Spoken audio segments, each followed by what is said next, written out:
Cricket की खबरों के साथ स्वागत है हमारी यूट्यूब चैनल क्रिकेट मलाई पर। इंडिया और वेस्टइंडीज के बीच चल रहे 5 मैचों की T20 सीरीज का फाइनल और अंतिम मुकाबला फ्लोरिडा के सेंट्रल रीजनल पार्क में खेला जा रहा है। भारत ने टॉस जीतकर पहले बल्लेबाजी करने का फैसला किया और मेजबान टीम को गेंदबाजी के लिए आमंत्रित किया।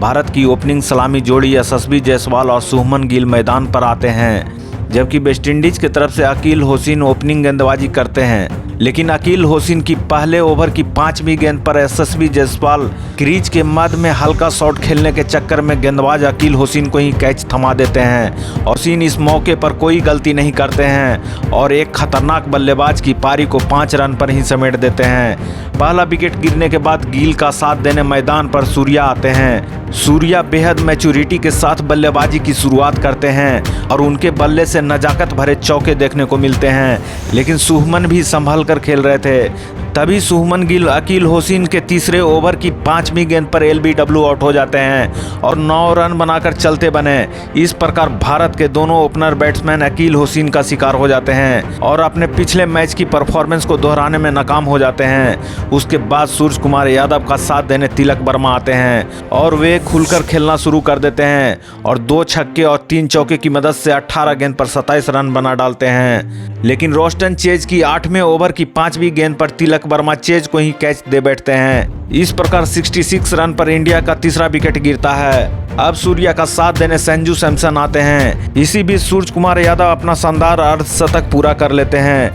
लेकिन संजू सैमसन भी ज्यादा देर तक टिक नहीं पाते हैं और 11वें ओवर की दूसरी गेंद पर रोमारियो सेफर्ड की बॉल पर निकोलस पूरन के हाथों कैच लपक लिए जाते हैं। संजू सैमसन 9 बॉल पर 2 चौके की मदद से 13 रन बनाए। इस प्रकार 87 रन पर भारत का चौथा विकेट गिरा। सूर्या, जो कि भारत के उप कप्तान भी हैं, उनका साथ देने के लिए कप्तान हार्दिक पांड्या आते हैं, लेकिन वे भी कुछ खास नहीं कर पाते हैं और 18 गेंद पर 1 छक्के की मदद से 14 रन ही बना पाते हैं और पांड्या भी रोमारियो सेफर्ड के 17वें ओवर की दूसरी गेंद पर जसोन होल्डर के हाथों कैच आउट हो जाते हैं। इस प्रकार भारत का 5वां विकेट 130 रन पर गिरा। अब सूर्या का साथ देने अक्षर पटेल आते हैं। तब सूर्या 3 छक्के और 4 चौके की मदद से 61 रन बनाकर खेल रहे थे, लेकिन 18वें ओवर की 5वीं गेंद पर जसोन होल्डर सूर्या को LBW आउट कराने में सफल हो जाते हैं। इस प्रकार सूर्य कुमार यादव एक बेहतरीन पारी खेलते हुए भारत को मजबूती देकर पवेलियन लौट जाते हैं। सूर्या आउट होने वाले 6ठे बल्लेबाज थे।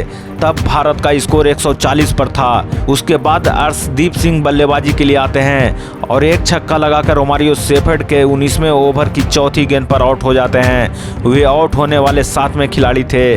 उसके बाद कुलदीप यादव मैदान पर आते हैं और बिना खाता खोले ही सेफर्ड की गेंद पर LBW आउट हो जाते हैं। उसके बाद अक्षर पटेल का साथ देने के लिए युजवेंद्र चहल आते हैं, पर बिना खाता खोले ही नाबाद रह जाते हैं, जबकि अक्षर पटेल 1 छक्के की मदद से 13 रन ही बना पाते हैं और जसोन होल्डर की गेंद पर सेफर्ड के हाथों कैच आउट हो जाते हैं। अब मैदान पर भारत का अंतिम बल्लेबाज मुकेश कुमार आते हैं और 1 बॉल पर चौका लगाकर भारतीय पारी को समाप्त करते हैं। इस प्रकार भारत 20 ओवर में 9 विकेट के नुकसान पर 165 रन बनाने में सफल रहता है और वेस्टइंडीज को 166 रन का टारगेट देता है।